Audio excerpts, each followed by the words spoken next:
The morning Celia Hawkins learned she was going to lose everything her father had built with his bare and bleeding hands was the same morning a stranger rode into Dusty Creek, with eyes like the summer sky after a hard rain, and a conscience that would change both their lives forever.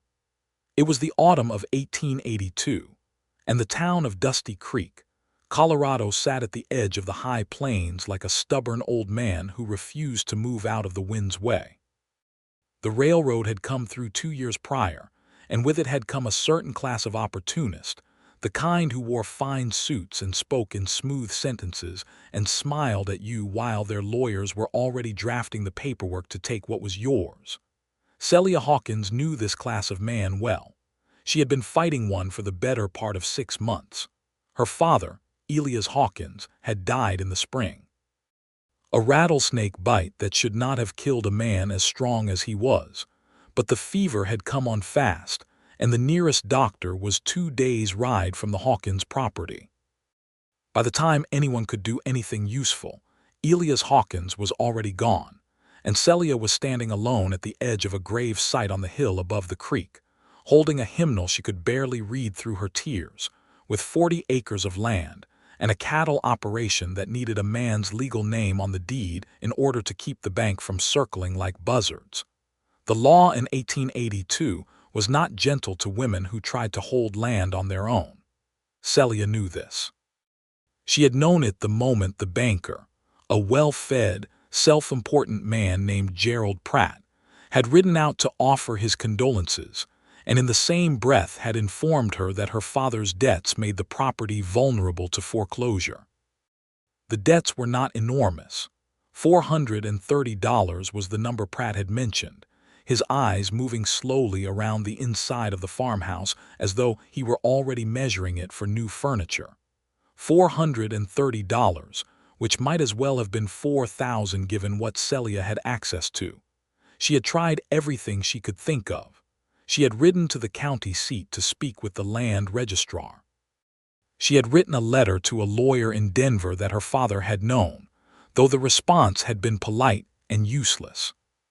She had sold 2 of the best cutting horses her father had prized, and that had brought her $160, which she had handed to Pratt in good faith, believing it would buy her time.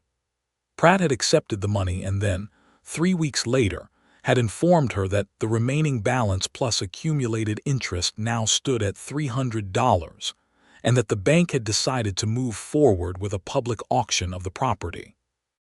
The auction was scheduled for the first Saturday of October, which was now 4 days away. Celia was 26 years old, and she had spent every one of those years on this land. She had been born in the farmhouse her father built. She had learned to ride in the south pasture. She had buried her mother along the creek bed 10 years prior, and then her father on the hill above it, and the thought of some eastern investor or land speculator buying 40 acres of her grief and her history for pennies on the dollar made her feel a rage so deep and so quiet that she could not even cry about it anymore. She just worked. She rose before the sun, tended the remaining cattle, mended fence line, hauled water from the creek, and tried to keep breathing until she could figure out what to do next. She had not yet figured it out. Frederick Fairchild rode into Dusty Creek on a Thursday morning in early October on a horse named Copperhead, a big bay gelding with a white blaze down his nose, and the kind of steady temperament that Frederick had come to trust with his life over the past 3 years of wandering the plains.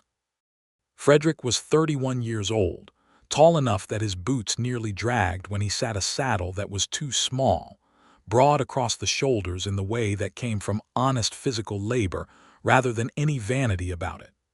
He had a face that had spent too many seasons in the sun, which gave him a weathered quality that made him look both older and more interesting than a softer man might.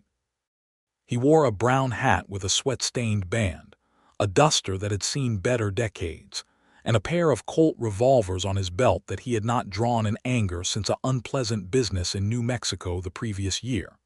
He had not come to Dusty Creek for any particular reason, which was the honest answer.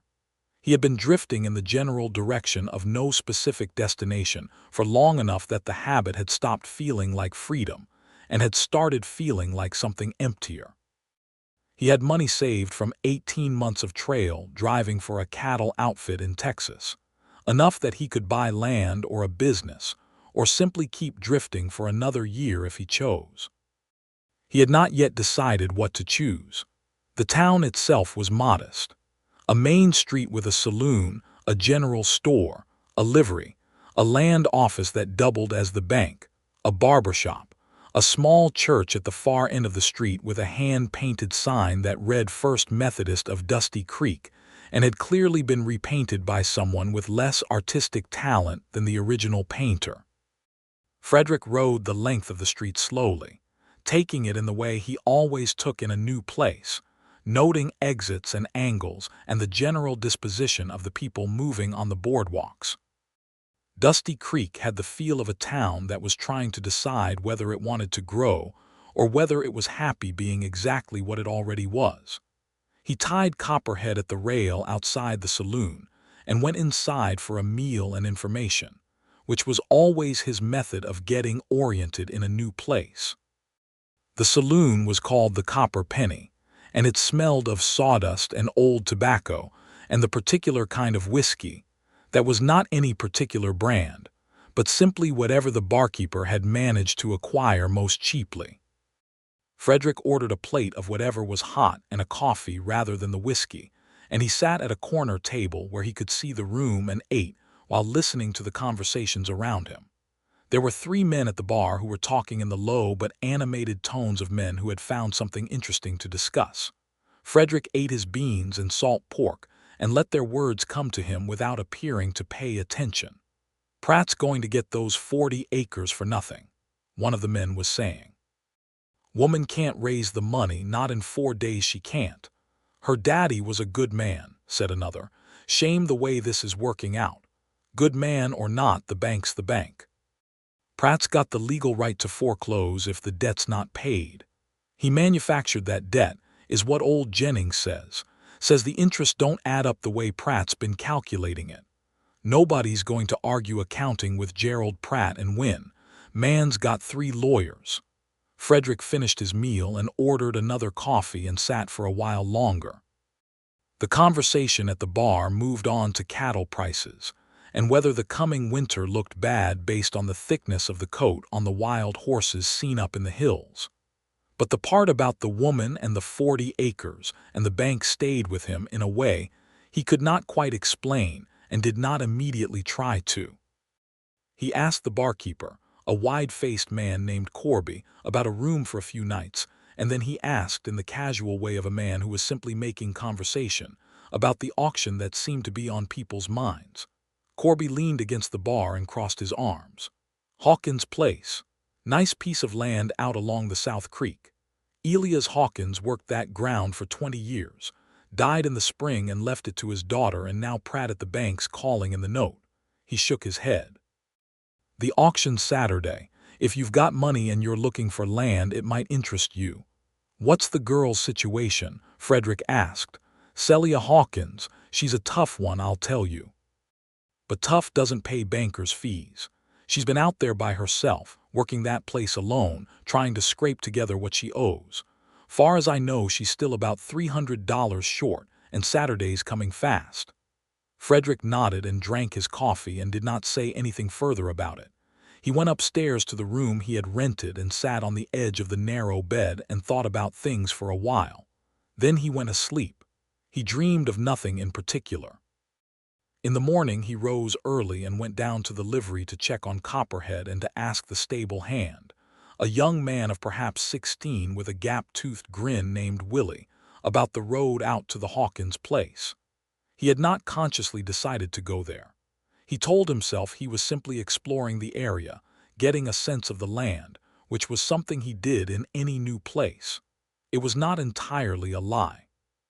The road south along the creek was beautiful in the way that eastern Colorado was sometimes beautiful, which was a kind of spare, wide-open beauty that asked nothing of you and offered nothing soft in return. The cottonwoods along the creek had gone yellow with the season, and the grass in the meadows was pale gold, and above everything the sky was the particular shade of blue that Frederick had come to think of as a western blue, deeper and cleaner than any sky he had seen in the places he had started from. He saw the Hawkins property from half a mile away.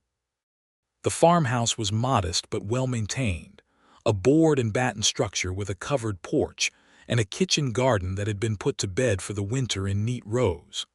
Beyond it was a barn that looked solid, a corral and rolling pasture that ran south and east toward a line of cottonwoods that marked where the creek bent. It was, he thought, a fine piece of ground, not spectacular in the way that mountain land could be spectacular, but honest and productive, and the kind of land that rewarded the people who worked it faithfully. He was perhaps 100 yards from the gate when he saw her. She was in the north pasture, mending a section of fence line. She had her sleeves rolled up despite the October chill, and she was driving a new post into the ground with a mallet, and she was doing it with the focused, economical motion of someone who had performed this task many times before. Her hair was dark brown, pinned up under a wide-brimmed straw hat that had seen considerable use, and she was wearing a canvas work coat over a plain dress that had been let out and re-hemmed at least once. She did not look up when he stopped his horse at the fence-line gate, which told him she was either very focused or had already decided he was not worth the interruption. He dismounted, opened the gate with the kind of ease that told her he had done this before and was not going to stand there waiting to be invited, and led Copperhead through before closing it again behind him. Then he walked toward her. She looked up when he was about 20 feet away. Her face was striking rather than conventionally pretty, the kind of face that had more character in it than soft features, with high cheekbones and dark eyes that assessed him in about 3 seconds and then waited.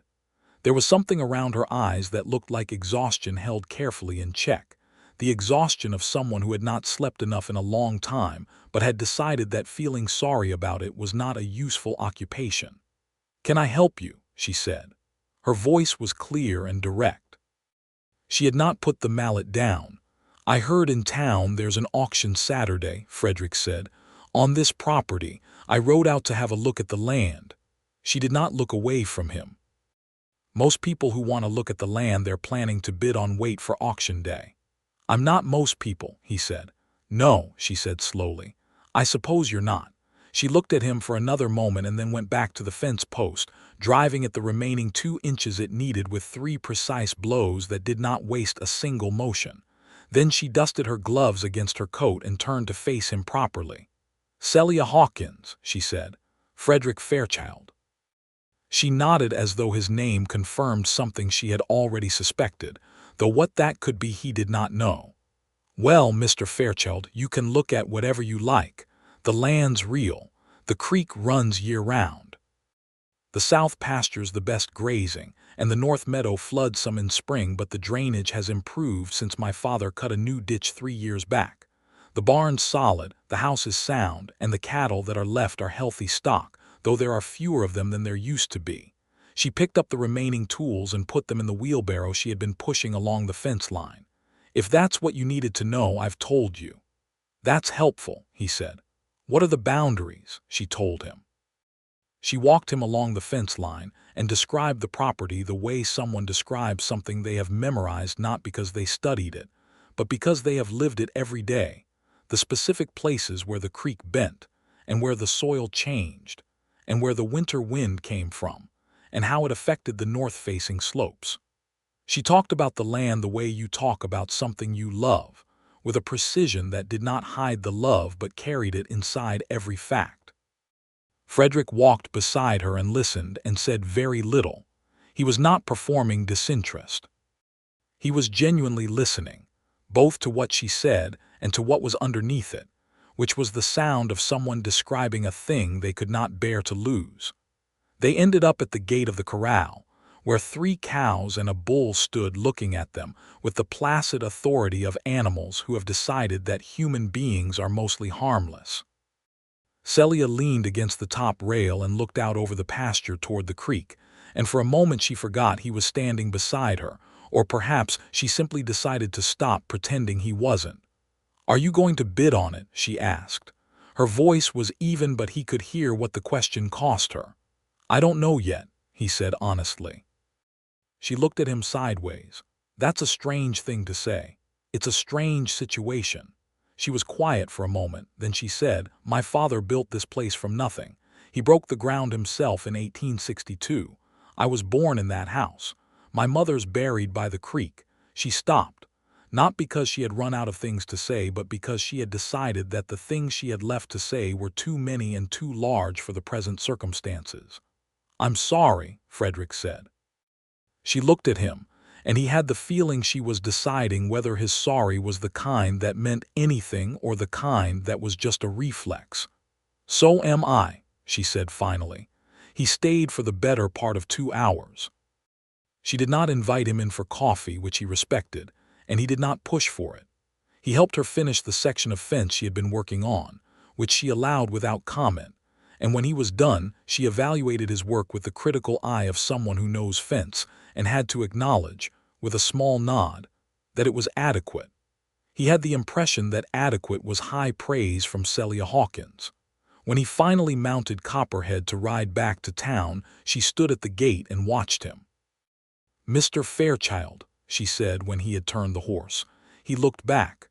"Whatever you decide about Saturday," she said, "I want you to know I'm not going to pretend it doesn't matter." "It matters very much." "I know," he said. He rode back to Dusty Creek with the cottonwood leaves blowing yellow across the road and the sky going orange at the edges, and he did not try to explain to himself the feeling that had settled in his chest, which was warm and complicated and entirely inconvenient. That evening he went to the land office and asked the clerk, a thin young man with ink-stained fingers, about the specific terms of the auction and the amount of the outstanding debt on the Hawkins property. The clerk, whose name was Morrison, was reluctant to discuss it, but Frederick had learned over the years that reluctance and inability were different things, and that most reluctance yielded to patience and a direct, respectful manner of asking. The debt stood at $312, including the interest that had accumulated since Celia's partial payment. The auction would start at that amount as a minimum bid, though any buyer would also be taking on any further legal costs associated with the transfer. Morrison, who seemed to feel some sympathy for Celia's situation that he could not professionally express, let slip that the property was conservatively worth at least $1,200, and that several gentlemen from Denver who were known to be speculating in agricultural land had already sent representatives to examine the listing. Frederick thanked him and walked back to the Copper Penny and sat at his corner table with a glass of whiskey. He had actually intended to drink this time, and did some arithmetic on the inside cover of the small notebook he kept in his coat pocket. He had $940 in a money belt and another $300 in a bank draft he was carrying from the Texas outfit. He had no debts, no obligations, and no particular plan. He also had, he was beginning to understand, a conscience that was going to make this decision for him whether he applied his reason to it or not. He went to bed thinking about the way Celia Hawkins had leaned against the corral fence and said, "My mother's buried by the creek," and the way the October light had come across the pasture and made everything look like it was made of something more valuable than grass and dirt. Friday came in cold. Frederick was up before 6 and had Copperhead out of the livery before most of the town had started moving. He rode south along the creek again, not because he needed to see the land again, but because he needed to think, and he thought better on horseback than anywhere else.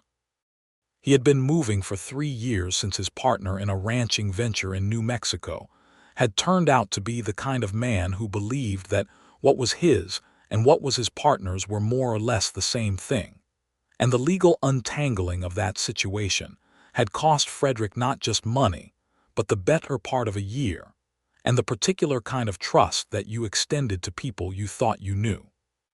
Since then he had been careful. Careful about money. Careful about people. Careful about anything that asked him to act on feeling rather than calculation. But he was 31 years old and he had $940 and a bank draft and a conscience. And on a cold Friday morning in October, he rode along the South Creek in Dusty Creek, Colorado, and arrived at a decision that he recognized even as he was making it as one of those decisions that changes everything. He turned Copperhead back toward town. He did not ride back out to the Hawkins property that day. He went to the bank instead. Gerald Pratt's office was at the back of the land office building, behind a wooden door with his name painted on it in letters that were somewhat larger than seemed entirely necessary for a man of his station. Frederick knocked and was told to come in by a voice that already sounded self-important before he had even said anything useful. Pratt was a man of perhaps 50, gone soft around the middle in the way of men who had spent the better part of their working lives sitting down, with a full face and small eyes, and the particular manner of someone who was accustomed to having the upper hand in every conversation, and had arranged his life to ensure that this continued.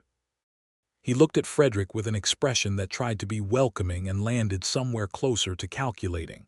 "Looking to bid tomorrow," Pratt said after Frederick had introduced himself. "Possibly," Frederick said. "I want to understand the situation before I decide." "Simple enough. Outstanding debt of $312 on the Hawkins property. The bank has exercised its legal right to foreclose. Auctions tomorrow morning at 10. "Is there any way to resolve the debt outside the auction?" Frederick asked. "If the debt were paid today, would the auction be called off?" Pratt's small eyes moved over him with a new kind of interest. "You looking to pay off her debt for her?" "I'm looking to understand my options." Pratt sat back and put his fingertips together in the way of men who are about to say something unpleasant while making it sound like they are being extremely reasonable. "Mr. Fairchild, I'm afraid the bank has already incurred costs associated with the foreclosure process. Notices posted, legal filings, time spent. Even if the full debt were paid today, the bank would need to be compensated for those additional costs before we could consider withdrawing the auction." "How much?" "An additional $150. Frederick studied him. "So you're telling me that even if she came in today with the full $312, you'd need another $150 on top of that to call off the auction?" "That is the bank's position, yes." Frederick looked at Pratt for a long moment without speaking, which made Pratt uncomfortable in a way he tried to hide by shuffling some papers on his desk. "I see," Frederick said. "I'll be at the auction tomorrow." He left without giving Pratt anything further to work with. Outside on the boardwalk, he stood in the October cold and took a slow breath, and adjusted his hat, and started thinking differently about Saturday. He spent Friday afternoon at the Copper Penny, where he played 2 hands of cards with some cattlemen who were passing through, and won a modest amount without trying particularly hard, and listened to more conversation about the auction and about the Denver speculators who had arrived on the afternoon stage, and were already talking loudly in the saloon about their plans for the property. There were 2 of them, the Denver men. One was named Clement, a smooth-looking man in his 40s with a good suit, and a tendency to speak about agricultural land in terms of investment returns. The other was a younger associate whose name Frederick never caught, and who seemed to exist primarily to agree with whatever Clement said. They had clearly done their research on the Hawkins property, and had arrived with a number in mind, which Clement was careful not to say out loud in a room full of people who might also be bidders. Frederick watched them and listened to them and said nothing. The other potential bidder was a local man named Abner Sykes, who ran a small cattle operation north of town and had wanted to expand his grazing land for years. Abner was honest about it in the way of local men, who did not see the point of being subtle about their intentions in a town where everyone knew their business anyway. He had told at least 3 people within Frederick's earshot that he intended to go to 400 on the Hawkins property if he had to. Frederick went to bed at 9 o'clock and lay in the dark and looked at the ceiling and thought about Celia Hawkins driving fence posts with a mallet in the October cold and saying, "Whatever you decide, I want you to know it matters very much." He slept eventually. Not well, but enough. Saturday morning came in gray and cold, with a low sky that smelled like snow though none had fallen yet. Frederick dressed carefully, ate a full breakfast at the Copper Penny because he believed in not making important decisions on an empty stomach, and checked the time on the pocket watch he had inherited from his father. It was 9:30. He walked to the bank. The auction was held on the boardwalk in front of the land office, which was apparently the customary location for such events in Dusty Creek. A small crowd had gathered, which in a town of Dusty Creek size meant perhaps 30 people, including most of the town's regular inhabitants who were there out of a combination of civic interest and the particular kind of uncomfortable curiosity that comes with watching a neighbor's misfortune become a public event. Celia Hawkins was there. She was standing slightly to the left of the main crowd, alone, wearing a gray wool coat he had not seen before that was slightly too large for her, probably her father's. Her face was composed in the deliberate way of someone who has decided that composure is the only thing they can control and who is therefore exercising it with absolute determination. But her hands, which were clasped in front of her, were pressed together too tightly. She saw Frederick arrive and their eyes met for a moment. She gave him a small nod, nothing more. He found a place to stand where he could see both the auctioneer and the other bidders. Clement and his associate stood to the right, Clement looking confident in the way of a man who has already decided he's going to win. Abner Sykes was chewing something and looking at the ground with the expression of a man who has made up his mind and is waiting for the process to catch up with his decision. Gerald Pratt stood on the boardwalk beside the auctioneer, a man named Collins who did these proceedings for the county, and Pratt was wearing a look of official neutrality that did not quite cover his satisfaction. Collins called the proceedings to order, read out the legal description of the property in the dry, rapid monotone of a man who had read legal descriptions too many times for them to contain any meaning, and announced the opening bid of $312. Clement raised his hand before Collins had finished speaking. $350, Clement said. $375, said Abner Sykes, with the resignation of a man who knows he's probably going to lose but has committed to the process. $400, said Clement. Abner looked at the ground. He had said 400 was his limit and he was already there. $450, said a voice, and it was Frederick's. Clement looked at him with sharpened interest. He had not noticed Frederick as a serious bidder until this moment. He turned to his associate and they exchanged a brief, quiet word. 500, said Clement. 600, said Frederick. There was a small stir in the crowd. $600 for 40 acres of creek land was above what most people in the crowd had expected the bidding to reach. Clement's expression shifted slightly. He was recalculating. 650, he said more carefully. 750, Frederick said. Now there was definite murmuring. Clement's associate leaned in and said something urgent. Clement was frowning. He had come with a number, and Frederick had just jumped past it in a single bid. 800, said Clement, but there was something in his voice that was no longer quite so confident. $1,000, Frederick said, clearly and without hesitation. The crowd went completely quiet. Clement stared at him. He did a rapid internal calculation that Frederick could almost watch happening across his face, the weighing of what the land was worth against what he was prepared to spend in a bidding contest with a stranger who did not appear to have any upper limit. The property, at honest value, was worth $1,200.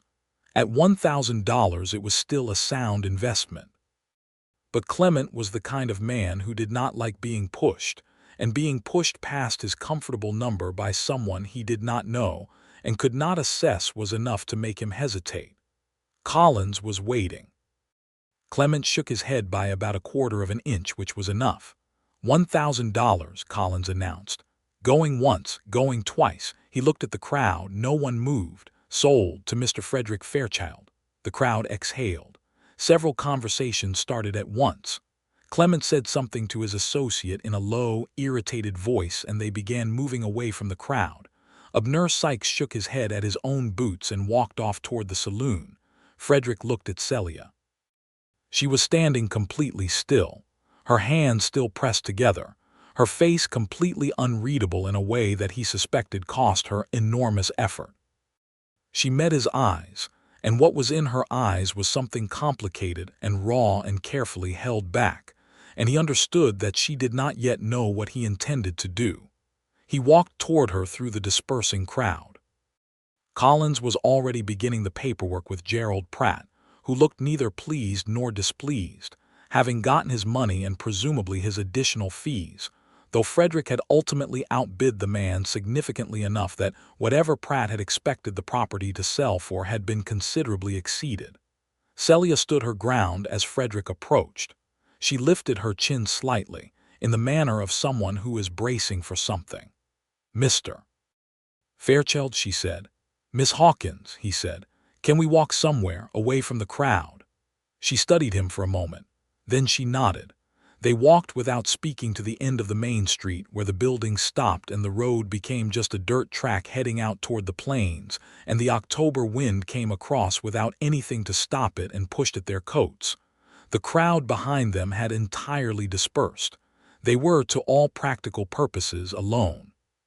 Frederick reached into the inside pocket of his duster and took out an envelope. He held it out to her. She looked at it without taking it. "What is that?" "The deed to your property," he said. "Or it will be once Collins finishes the paperwork and I sign it over. I intend to transfer it to your name today." She stared at him, not at the envelope, at him. "I don't understand," she said, and her voice was different now, stripped of the careful composure she had been maintaining all morning. "I bought your land at auction," he said, "and I'm giving it back to you. The deed will be in your name. The debt is cleared. The property is yours." Celia Hawkins, who had not cried in front of another person since her father's funeral, felt something break open in her chest so suddenly that she had to look away from him to hold it together. She turned toward the plains and pressed her lips together and breath through her nose and fought it back with everything she had. "Why?" she said finally, still not looking at him. "Because it's right," he said simply. "That is not an explanation," she said. "You spent $1,000 on land you just rode away from town to see for the first time yesterday morning. That is not a small sum. You don't know me. You have no obligation to me. Men don't do things like this. Not without wanting something in return. I'm not asking for anything in return."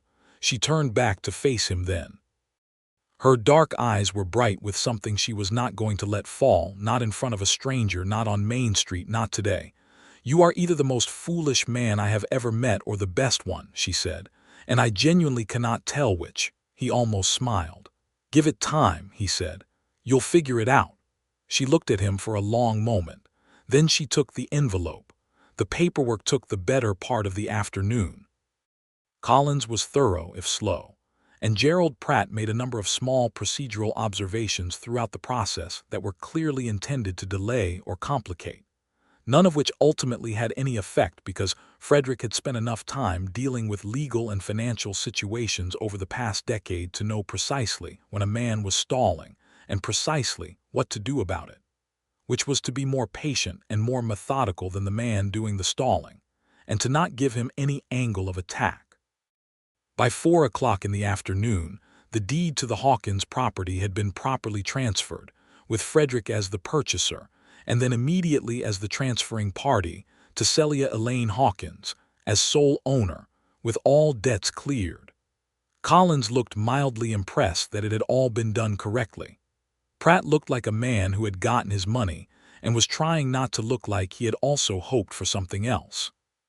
Celia walked out of the land office with the deed in her hands and stood on the boardwalk in the early evening light and read it through once, carefully. Then she folded it and held it against her coat. Frederick came out behind her and stood beside her on the boardwalk. "Are you staying in town tonight?" she asked. "I expect I'll ride out in the morning," he said. "I don't have a particular reason to stay." She was quiet for a moment. "Would you like supper?" she said. "At the farm, I can't offer much, but I can offer a hot meal, which seems like the least I can do for a man who just spent $1,000 on my behalf." He looked at her. "That sounds fine," he said. "Thank you." They rode out to the farm together in the early dusk, Copperhead and Celia's gray mare moving along the creek road, while the cottonwood leaves came down around them in the last of the light. Celia rode well, easily, the way people ride who learned before they could remember learning. She did not talk much on the ride, and he did not fill the silence, and neither of them found the silence uncomfortable. The farmhouse was warm inside when she lit the lamps and stoked the cookstove. It was a modest interior, neat in the way of a place maintained by someone who did not have the luxury of letting things fall into disorder, with a braided rug on the plank floor and curtains that had been washed enough times to be soft, and a shelf above the fireplace where a few books stood between a pair of smooth river stones that were clearly kept for reasons other than decoration. He noticed a portrait in a small oval frame on the wall above the mantel, a man of perhaps 50 with Celia's same high cheekbones and direct gaze, and understood without asking that it was her father. She cooked with the same economical efficiency she brought to everything, producing a meal of beef stew and cornbread from what he suspected were modest ingredients, and she put it on the table with a pot of coffee and sat down across from him, and for a while they simply ate. "Tell me about yourself," she said eventually. "If you're going to ride away tomorrow, the least I can do is know who you are." He told her the general outline of it. Born in Missouri in 1851. His family had come west when he was 12, settling briefly in Kansas before the pull of further west had taken his father onward to Colorado and then to New Mexico. He had worked cattle since he was 15. He had tried partnership in a ranch that had ended badly through no fault he had engineered but considerable fault he had not anticipated. Since then he had been moving, working different outfits, saving money, thinking about what he wanted to do next without arriving at any particular answer. She listened without interrupting, which he appreciated. When he finished, she was quiet for a moment, looking into her coffee cup. "Do you have family?" she asked. "My father died in '78. My mother went back to Missouri when I was in my 20s. I have a sister in Kansas City. We write occasionally." He paused. "You?" She shook her head. "My mother died when I was 16. No brothers or sisters. My father was everything, and then he was gone too." She said it without self-pity, which made it somehow harder to hear. "This land is the only family I have left, which is why today mattered the way it did." "I know," he said. "You keep saying that," she said. "I keep wondering how." He looked at her across the small table in the lamplight and decided to say the honest thing. "I listened to you talk about your land yesterday morning," he said. "I could hear it, the way you talked about the drainage ditch your father cut and where the creek bent and what the soil was like in the south pasture. That's not how someone talks about property, that's how someone talks about home."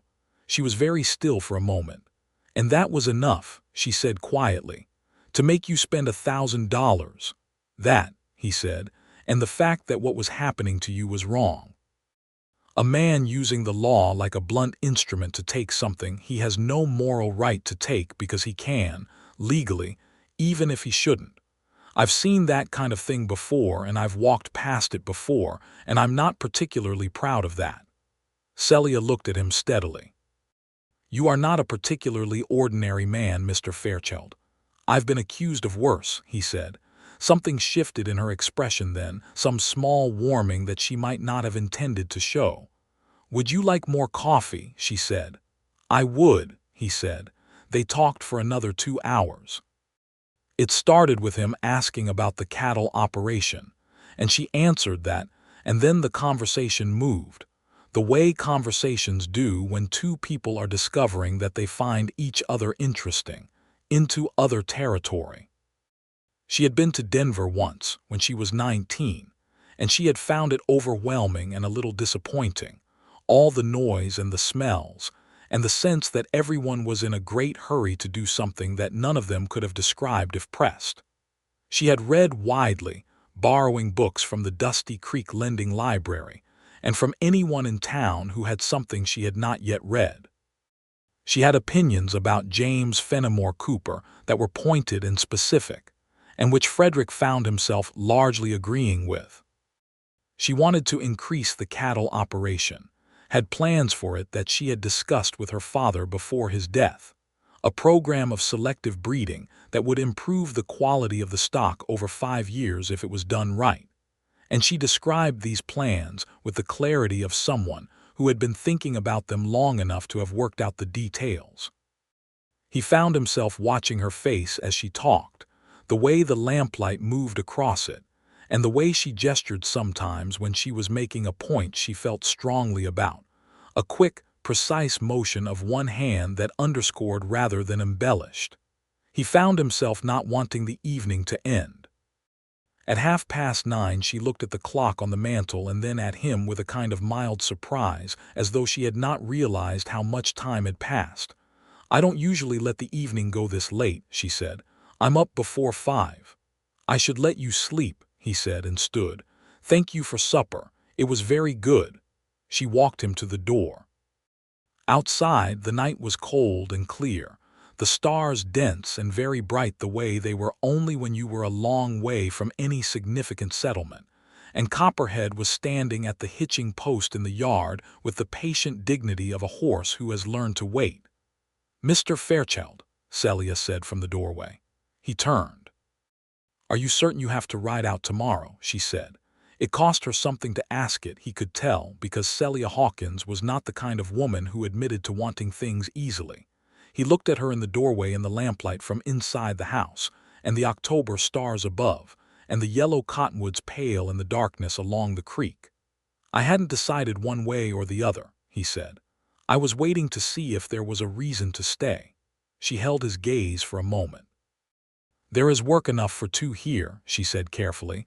"I can't pay wages worth speaking of, but the land is good and the company is honest."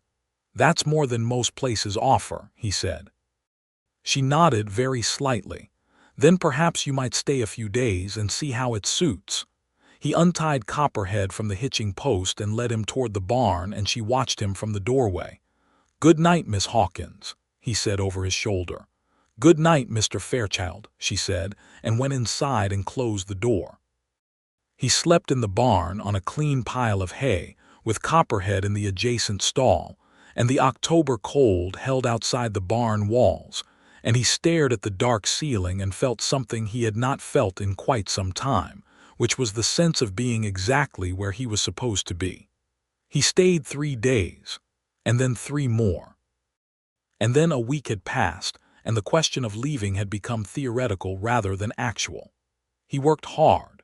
He fixed what needed fixing with the thoroughness of a man who takes satisfaction in doing a thing correctly, and there was considerable fixing to be done on a property that had been maintained by one person for the better part of 6 months under difficult circumstances. The fence line along the north meadow needed significant attention. The barn roof had a section of shingles that were about to fail before the winter got serious. The corral gate needed a new hinge and a new crossbar. He did these things without being asked, because he could see they needed doing, and Celia watched him work with the careful assessment of someone who was calibrating the quality and character of a new person in her world, and had not yet arrived at a final verdict. She worked alongside him more often than not. This was partly practical, because the property needed both of them, and partly something else that neither of them named yet.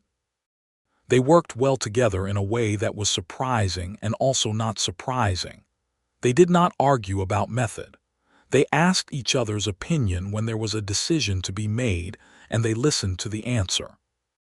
When they disagreed, which was occasional, they argued it out sensibly and arrived at a solution, which was the best possible way to disagree with someone. In the evenings they ate together and talked, and the talking became the best part of the day, which was saying something given that the days were also good.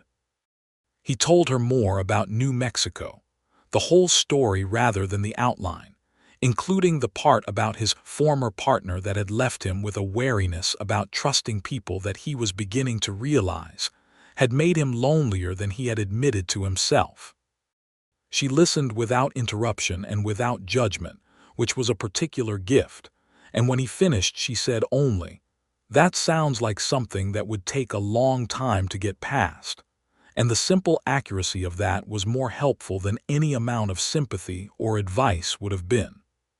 She told him about the months after her father died, the real version, not the practical account she had given Collins and Pratt and everyone else, but the private version, which was that there had been several weeks in which she had been genuinely unsure whether she could do this, not just the work of maintaining the property alone, but the larger task of continuing forward in a world where the person who had made sense of everything for her was gone.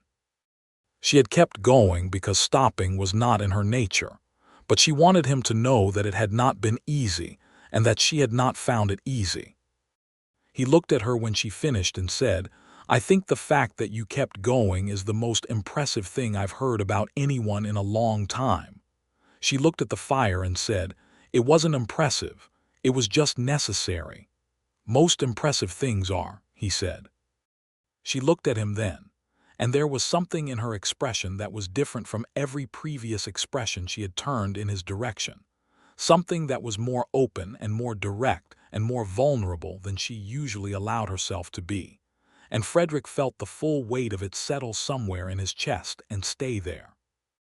2 weeks after he had arrived in Dusty Creek, on a Monday evening when the first real snow of the season was coming down outside in soft, unhurried flakes, and the farmhouse was warm and the lamps were lit and they were sitting on opposite sides of the fireplace with books that neither of them was actually reading, Celia set her book down and looked at him directly.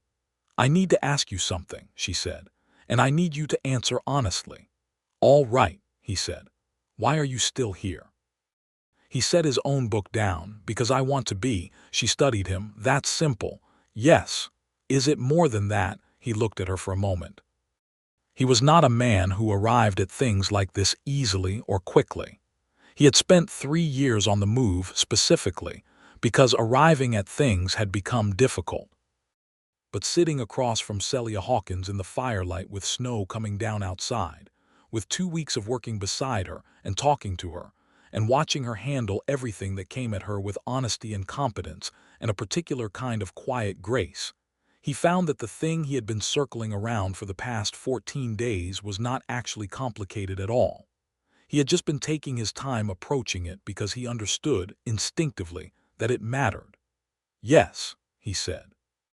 "It's considerably more than that." It was quiet. Outside, the snow came down. "I'm not a woman who does things halfway," she said finally. "I should tell you that clearly. If I allow myself to feel something, I feel it entirely. That is not always a comfortable quality." "I don't want comfortable," he said. "No," she said slowly. "I don't suppose you do." She stood up from her chair and crossed the room and stood in front of him, and he stood up too because sitting while she was standing felt wrong in a way he could not articulate. They were close enough that he could see the firelight in her dark eyes and the flush of color in her face that was more than just warmth from the fire. "Mr. Fairchild," she said, and her voice was not quite even. "Frederick," he said. Something shifted in her expression. "Frederick," she said, and it was the first time she had said his given name, and it sounded different in her voice than it did in his own head, warmer, more real. "I am going to say something that is probably too forthright for the amount of time we have known each other, and I'm going to say it anyway because I have never seen the benefit of being indirect about things that matter." "Go ahead," he said. "I think I am falling in love with you," she said.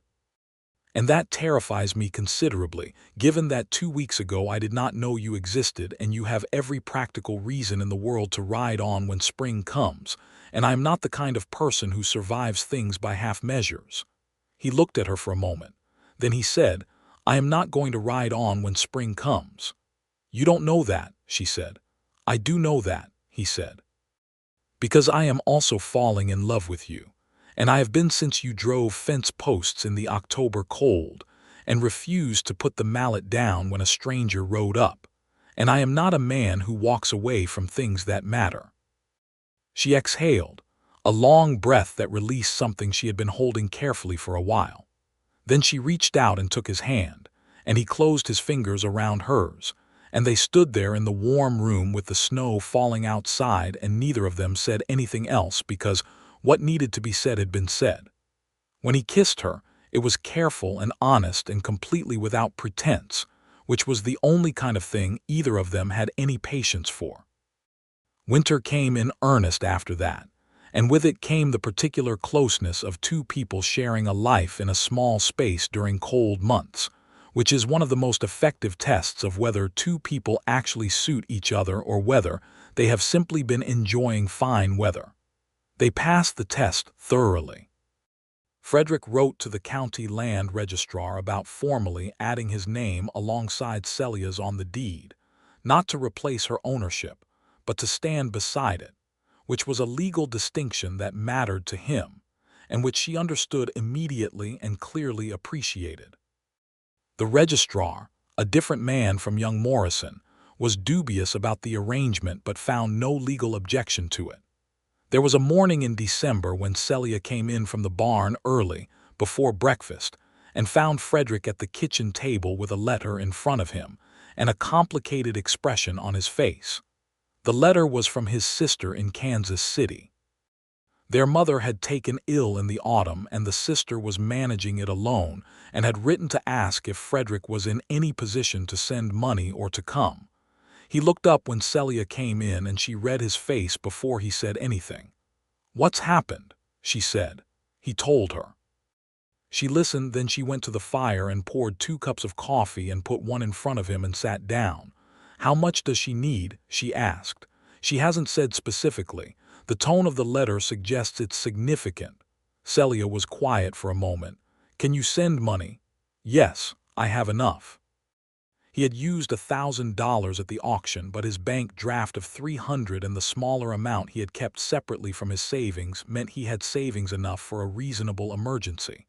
"The question is whether I should go." Celia looked at him evenly. "Do you want to go?" "I want to handle this and be here," he said. "I can't do both." "Write to your sister," she said. "Tell her you are sending money and that you will come in the spring if she still needs you. If the situation is urgent, she'll say so, and if she does, you should go. But try the letter first." "You're very practical," he said. "One of us has to be," she said, and there was a warmth in it that made him reach across the table and take her hand. He wrote the letter and sent money, enough to cover what the medical bills likely were, with some set aside for his mother's care through the winter. His sister wrote back in January with grateful, relieved news that their mother was improving, and that the money had made a tremendous difference, and that she wanted to know everything about the woman who had apparently convinced her wandering brother to stop wandering. Frederick read that letter at the breakfast table, and Celia looked up from her own reading and said, "Good news." "My mother is improving," he said. "Good," she said, and went back to her reading, but she was smiling. He proposed to her on a Sunday afternoon in late January. He had been thinking about how to do it properly for several weeks, and he had arrived at the conclusion that any elaborate staging would be wrong for who she was, and who he was, and what they were to each other, which was 2 honest people who had come to love each other through hard work and good conversation, and a shared understanding of what mattered. So he did it simply.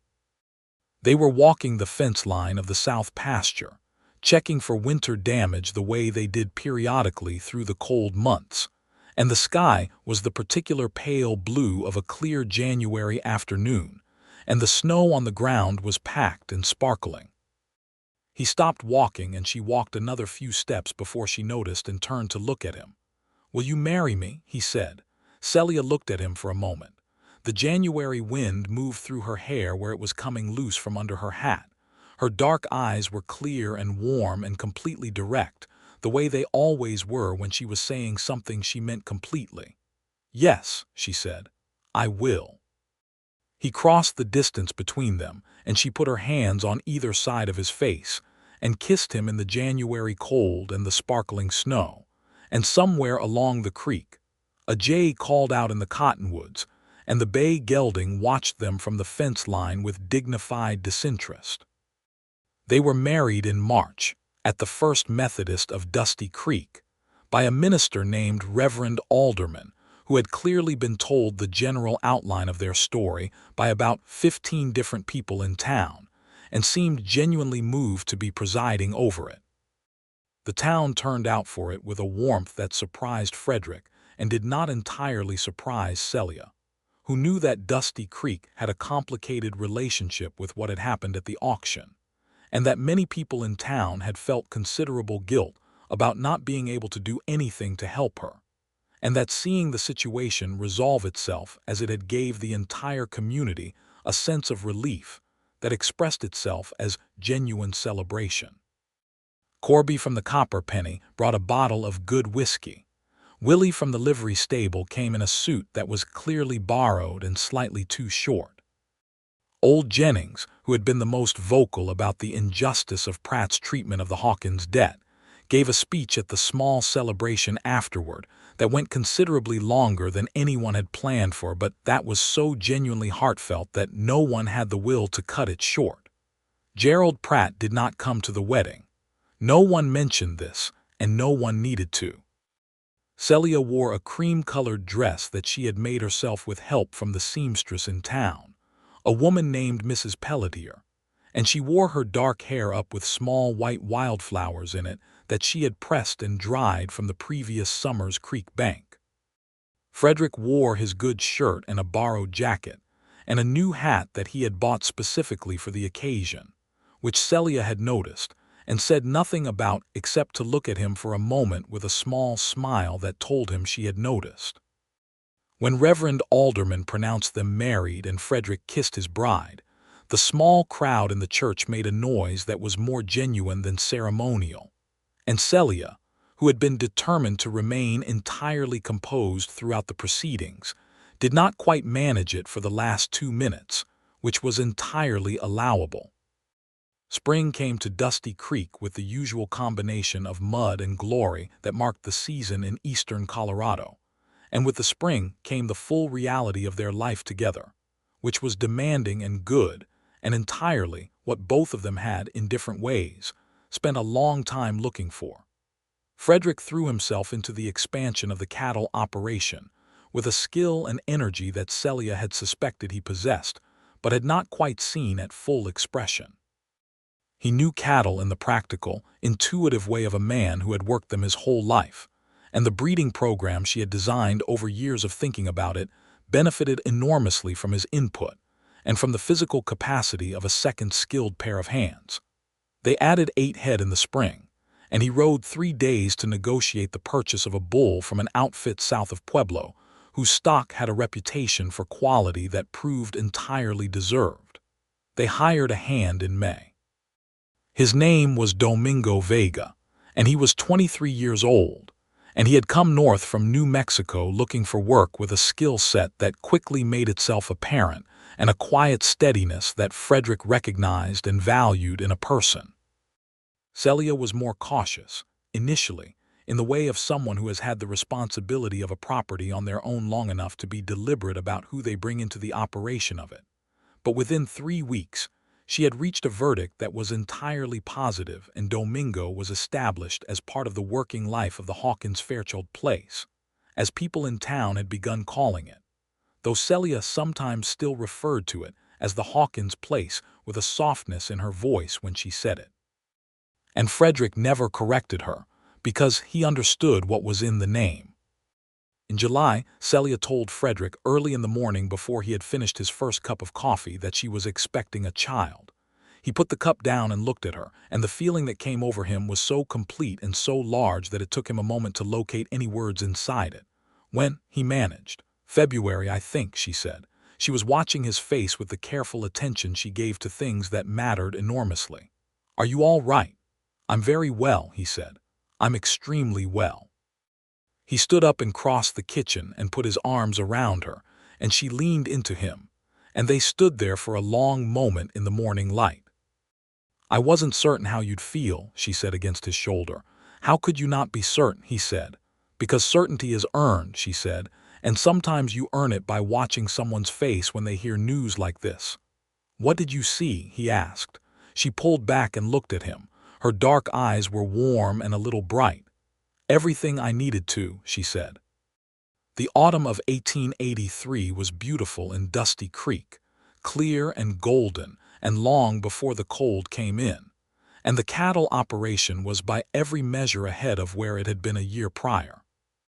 Domingo had proven invaluable and had settled into the particular rhythm of the place with the ease of someone who finds the right situation and recognizes it. The barn had been expanded to accommodate the additional stock. The farmhouse had a new room being framed at its north end, which Frederick was building himself with Domingo's help, because the room they had would not be sufficient come February. Celia managed the physical demands of the season with the same determination she brought to everything, though she accepted Frederick's insistence on taking certain tasks from her with less argument than he might have expected, which told him that she trusted his judgment about what was too much in a way that felt significant, given how independently she handled everything else. She still rode. She was not going to stop riding, she said, with a look that made it clear this was not a topic open for extended discussion, though she rode more carefully than before, and she chose the gray mare, who was steady and sensible, over any of the more spirited horses. Frederick accompanied her when he could, riding beside her along the creek road in the evenings when the light was long and golden, and these rides became a fixed part of their days, the hour in which neither of them talked about cattle or fence line or winter preparations, but simply moved through the landscape they loved together and let the end of the day settle around them. One evening in October, exactly 1 year after the auction, they were on the creek road at the place where the cottonwoods were at their fullest yellow color, and Celia reined the gray mare to a stop and sat looking at the trees reflected in the slow current of the creek. "It's exactly a year," she said. "I know," he said. "I keep thinking about what would have happened if you had not come to Dusty Creek," she said. "I keep not thinking about that," he said, "because I can't find a good reason to." She looked at him. The October light was across her face, and she was very beautiful to him in a way that had nothing to do with the light and everything to do with every day of the past year. "I am very glad you came," she said. "So am I," he said.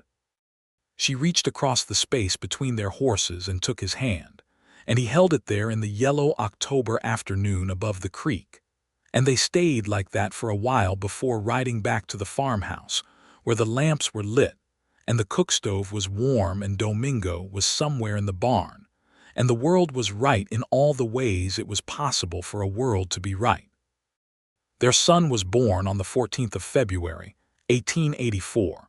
Which was the kind of timing that Reverend Alderman called providential when he was told about it, and which Celia called simply inconvenient, because she had planned to spend Valentine's Day doing an overdue review of the livestock ledgers, and instead spent it in considerably more demanding labor.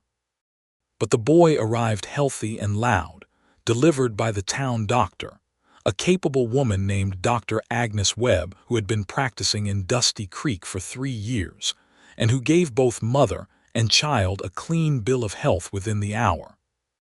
Frederick held his son for the first time in the gray light of a February morning, and felt something break open in him in the same way that something had broken open in Celia at the auction, the same sudden, overwhelming flood of feeling that bypassed every defense and went directly to the center of things.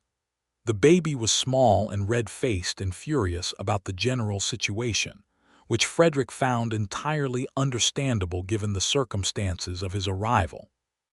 "He looks like he has opinions," Frederick said. Celia, exhausted and triumphant in equal measure, said from the bed, "He will have. That is a guarantee." They named him Elias Frederick Fairchild. Elias for her father, which was not a question but which Frederick would have agreed to immediately if it had been. Frederick for himself, which Celia had suggested and which he had not expected, and which moved him more than he could say. Elias was a good baby in the sense that he was healthy and growing well, and a challenging baby in the sense that he had, as Frederick had predicted, strong opinions about most things, including the timing of his meals and the precise temperature of his surroundings and the question of who was holding him. He was happiest outside, which Celia said was inevitable given his parentage, and by summer he was spending mornings on the porch while Celia worked nearby and afternoons in Frederick's arms, while Frederick found creative ways to perform light chores one-handed. Domingo had become something between an employee and a younger brother in the way of someone who fills a space in a family that had not known it was empty. He was easy with the baby in the particular way of young men who have been around children and are not self-conscious about it, and Elias seemed to find Domingo's voice soothing, which was useful on the evenings when neither of his parents could figure out what the current complaint was. The cattle operation continued to grow. By the autumn of 1884, they had built the herd to a size that required making decisions about selling and selecting that were meaningfully more complex than the previous year's decisions, which was the good kind of problem to have. Frederick rode to Pueblo twice that season to attend the cattle sales there, and he came back each time with information and contacts that he folded into the operation with the systematic thoroughness that was becoming his reputation among the ranching community of the county. People in Dusty Creek had largely forgotten the story of the auction, or rather they had absorbed it into the general fabric of the town's recent history, the way towns absorb the significant events of their own lives. But Frederick and Celia had not forgotten it, because it was the foundation of everything, and they treated it accordingly, not as a sentimental origin story, but as a reminder of what they had built and what it had cost and what it meant. Gerald Pratt left Dusty Creek in the autumn of 1884, his departure generally attributed to a combination of declining business and the growing displeasure of the community, with several of his other lending practices that had come to light over the course of the year. He was replaced at the bank by a man named Henderson, who was considerably more straightforward in his dealings, and with whom Frederick established a productive professional relationship. Celia went to the bank for the first time in over a year when Henderson arrived, and she conducted her business there with the calm of someone who has nothing to fear from the institution any longer and knows it. Spring of 1885 brought good rains and good grass and a calf crop that was significantly above the previous years, and which represented the first substantial return on the breeding program Celia had designed, and which they had been patiently building toward for 2 seasons. She walked through the south pasture in May looking at the new calves with an expression that Frederick recognized as satisfaction of the deepest kind, the satisfaction of seeing something you imagined and planned and worked for finally become real. "Is it what you thought it would be?" he asked. She looked across the pasture where the calves were navigating the spring grass on their uncertain legs. "Better," she said. "It's better than I thought." He put his arm around her, and she leaned into him, and they stood in the south pasture in the May sunshine, and watched the cattle, and neither of them needed to say anything more about it. That summer was perhaps the finest of their years together up to that point, not because anything spectacular happened, but because the long work of building a life had arrived at a season of relative ease and abundance that let them enjoy what they had created. Elias, who was now a year and a half old and in full command of several words and opinions, and the ability to move at surprising speed across the kitchen floor, was an increasingly hilarious presence in the household. He had Celia's dark eyes and Frederick's lighter coloring, and the particular stubborn intelligence of both his parents, which meant that managing him required both creativity and patience, and was frequently more entertaining than anyone would have predicted from the outside. Domingo, in August of that summer, told them shyly that he had been courting a young woman in town, the daughter of the blacksmith, whose name was Rosa Mendez, and he wanted their opinion of his intentions, which was a formality but a genuine one. Frederick said without hesitation that his intentions were clearly honorable, and that the woman in question was lucky, and that Domingo should ask her without further delay. Celia hugged him, which startled him and then visibly pleased him, and said that Rosa Mendez had excellent taste. Domingo and Rosa were married at the end of September, a small celebration to which Frederick and Celia were invited and attended with Elias, who was put to sleep in a borrowed crib in the back room of the Mendez family's house, and slept through the entire celebration with the serene indifference of a very young child who has decided that the adult's occasions are not his concern. The autumn of 1885 also brought a visit from Frederick's sister Harriet, who had been writing increasingly curious letters about her brother's reformed wandering nature, and had finally arranged to come west to see the situation for herself. Harriet Fairchild was 28 years old, smaller than her brother and darker-haired, and she arrived off the stage from Denver with a trunk and 2 carpet bags and a forthright manner that immediately won Celia's entire regard. She stayed 3 weeks. She helped in the kitchen, which she did well, and she rode out with them across the property, which she did less well but with great enthusiasm and no complaints about the quality of the borrowed horse. She played with Elias for hours with an inventive patience that he responded to with complete devotion. She asked Celia about the breeding program and the cattle operation with genuine interest and listened carefully to the answers, and she asked Frederick, on the last evening before her departure, whether he was happy. Yes, he said. It was the simplest and most complete answer he had ever given to that question. She looked at him for a moment, and then she looked at Celia, who was across the room laughing at something Elias had done, and then she looked back at her brother. "I had worried about you," she said, "for a long time, and now I'm not worried at all." "Good," he said. She left the next morning, and Celia waved goodbye from the porch with Elias on her hip, and Frederick stood beside her and watched the stage disappear down the road toward Dusty Creek and felt, as he often felt in these moments, the particular fullness of a life that had arrived at something true. The winters they spent together had their own particular character, the enforced closeness of cold months, which they had found from the first to be more pleasure than hardship. They read together in the evenings.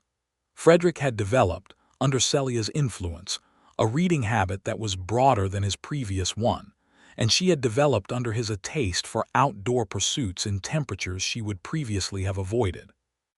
They argued about books sometimes, warmly and without resolution, and they played cards occasionally, and they taught each other things in the gradual, unself-conscious way of people who are paying attention to each other all the time.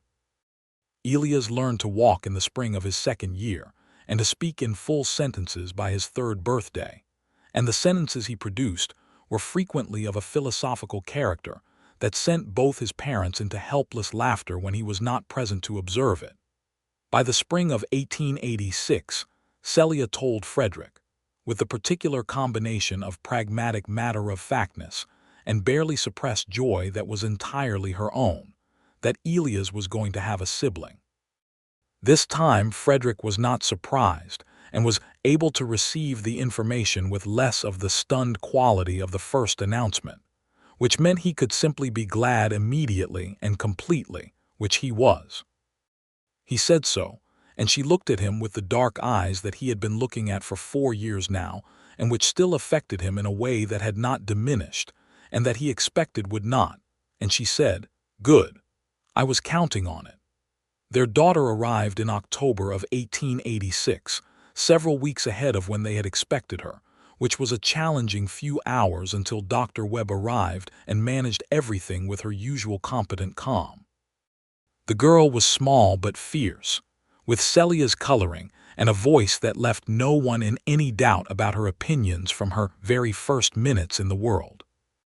They named her Clara Me Fairchild, the Clara for no one specific but because it sounded right, and the Me for Celia's mother, Mary, whose name she had gone by most of her life in the shortened form that stuck. Elias, who was 2½ and had been prepared for the new arrival with a thoroughness that had slightly exceeded his capacity to process the information, received his sister with a solemnity that was touching. He regarded her in her cradle for a long time, with Celia beside him and Frederick behind them both, and then he said very seriously, "She is very small." "She will get larger," Celia said, Elias considered this. "All right," he said, with the tone of someone who has decided to accept a situation they cannot control, which made Frederick laugh and made Celia put her hand over her mouth. The years built on each other in the way that good years do, each one resting on the foundation of the ones before, and adding its own particular texture to the life they were making. The cattle operation grew to a point of genuine regional significance. Frederick made 2 more trips to Pueblo and 1 to Denver on business connected to the operation, and he always came home with information and plans, and sometimes with small gifts that he had chosen with a care that Celia noticed and never commented on directly, but which she registered in the way she looked at him when she opened them. Dusty Creek grew too, in the way that small western towns grew in the 1880s, which was irregularly and with occasional setbacks but generally in an upward direction. The church got a real sign. The saloon got a second floor. A new general store opened across from the old one and created a mild competitive situation that improved the quality of goods available to the community considerably. The railroad, which had always been slightly too far north of Dusty Creek to be immediately useful, extended a spur line in 1887 that came within 6 miles of town, which changed the economics of getting cattle to market in ways that Frederick had anticipated and positioned himself to take advantage of, to the considerable benefit of the Hawkins-Fairchild operation. Domingo and Rosa had a son in 1886, a boy they named Manuel, and the 2 families became intertwined in the practical and social way of people who work together and live nearby and find each other's company good. The children played together with the democratic chaos of the very young, and the adults shared meals and occasionally labor, and the general sense of people who have built something worthwhile and recognize each other as fellow builders. Elias grew into a boy who loved horses with an intensity that was entirely predictable given his lineage, and which Frederick recognized with a particular warmth. By the time he was 4, he was spending every possible hour near the corral, and by 5 he was on horseback in front of Frederick in the saddle for short stretches that he declared insufficient and petitioned for extensions to with considerable sophistication. Clara was different, quieter and more interior, but she was observant in a way that suggested she was taking in everything around her and processing it in some internal manner that would eventually produce conclusions of some depth. In the autumn of 1888, Frederick and Celia sat on the porch together in the October evening, 6 years after the auction that had been the beginning of everything, with the cottonwoods along the creek gone yellow again, and the cattle in the south pasture and the children asleep inside, and the October stars coming out above the high plains, and Frederick put his arm around his wife, and she leaned into his shoulder in the completely natural, habitual way of 2 people who have been leaning on each other for a long time and have forgotten what it was like before. "Do you think about how different it could have been?" she said quietly. "Occasionally," he said. "Not often." "I think about it sometimes," she said. "Not from regret, just from gratitude." She was quiet for a moment. "If you had not come to town that Thursday, if you had ridden straight through, if you had not gone to the auction," she stopped. "I couldn't have ridden straight through," he said. "Why not?" "Because I was tired of going through," he said. "I think I had been for a while before I knew it. And then I came to Dusty Creek and heard about a woman trying to keep her land, and something in me said, 'Stop here. This is where you belong.'" He paused, which sounds more dramatic than it felt at the time. "At the time it mostly felt like something I couldn't quite explain and couldn't quite walk away from." She looked up at him. "You don't have to explain it," she said. "I'm glad you couldn't walk away." He kissed her there on the porch in the October night, and she put her hand against his chest, and the cottonwoods moved in the creek wind, and from inside the house there was a brief small sound from the room where the children slept, and then quiet again. The decade turned, and the world kept moving in the way that the world did, with the particular combination of change and continuity that the Western territories were experiencing as they transitioned from frontier to something more settled. though Dusty Creek retained enough of its original character that the change was gradual and not entirely unwelcome. Frederick and Celia moved through this time as they moved through all the others, together and steadily, with their children growing around them and their land becoming more itself with every season they put into it. When Elias was 10, he was helping with the cattle in earnest, not as a novelty but as a genuine working contributor to the operation, and his instinct with the animals was something that both his parents watched with undisguised pride. Clara, at 7, was in school in Dusty Creek with the seriousness of a child who has decided that learning is the most important thing currently available to her, and she came home each afternoon with reports on what she had read and opinions on its quality that her father found remarkably familiar. The Hawkins Fairchild Ranch, as it was formally known on all the county records and informally known in the entire region, was by 1892 one of the solid mid-sized operations of its area, not the largest, but known for the quality of its stock and the fairness of its dealings and the reliability of its principles. Frederick had become, over the decade of his residence in Dusty Creek, one of the men whose opinion on matters of regional agricultural policy was genuinely sought, not because he sought influence, but because he was known to think clearly and say what he actually believed. He was 41 years old in 1892, and Celia was 36, and they had been married for 9 years, and the life they had built together on the 40 acres along the South Creek was exactly what it had always been in essence, which was a thing made of hard work and honest love and the particular grace of two people who are genuinely suited to each other and know it. There was an afternoon that October, 9 years after the auction that had started everything, when Frederick went to find Celia and found her at the hill above the creek where her parents were buried, standing between the two grave markers the way he had seen her stand there before, with the October wind in her coat and the yellow leaves blowing around her. He walked up the hill and stood beside her and did not say anything because there was nothing to say that was better than simply being there. After a while she said, "I think he would have liked you." "I think I would have liked him," Frederick said, "from everything you've told me." "He would have had opinions about the fence line you did on the North Meadow," she said. "They would probably have been correct opinions," Frederick said. She made a small sound that was almost a laugh. "Almost certainly." She looked at the grave markers for another moment. "Thank you for being the kind of man who stands beside me on a hill," she said, "rather than waiting at the bottom." "There isn't anywhere else I'd rather be," he said. She took his hand and they stood together on the hill above the creek where her father had built a life and her mother rested, and the cottonwoods went gold every October, and the cattle moved through the south pasture below them, and the farmhouse with its new rooms and its extra years of living waited at the bottom of the hill. And the sky over the high plains of Colorado was that particular deep western blue that Frederick Fairchild had first noticed when he rode into Dusty Creek on a Thursday morning in October of 1882 and decided, for reasons he could not entirely explain, to stop. The reasons were all clear to him now. They were moving through the south pasture in the afternoon light. They were growing up at a kitchen table and asking questions at supper.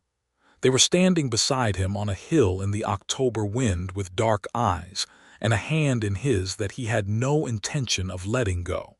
He had ridden into a town he had never heard of, bought a piece of land at an auction, and handed the deed to a woman he did not know. He had done it because it was right, and because he was tired of walking past things that mattered, and because something in the sound of a mallet driving a fence post in the October cold had told him that the person swinging it was someone worth knowing. He had not been wrong. He had been, he thought, as right as a man could be about anything. And so they walked back down the hill together in the October afternoon, Frederick and Celia, through the yellow leaves and the creek wind and the long golden light of a season they had both come to love, because it was the season where everything had started, back toward the farmhouse where their children were, and their life was, and everything they had built with their hands and their faith and their love was waiting for them, settled and whole and entirely their own.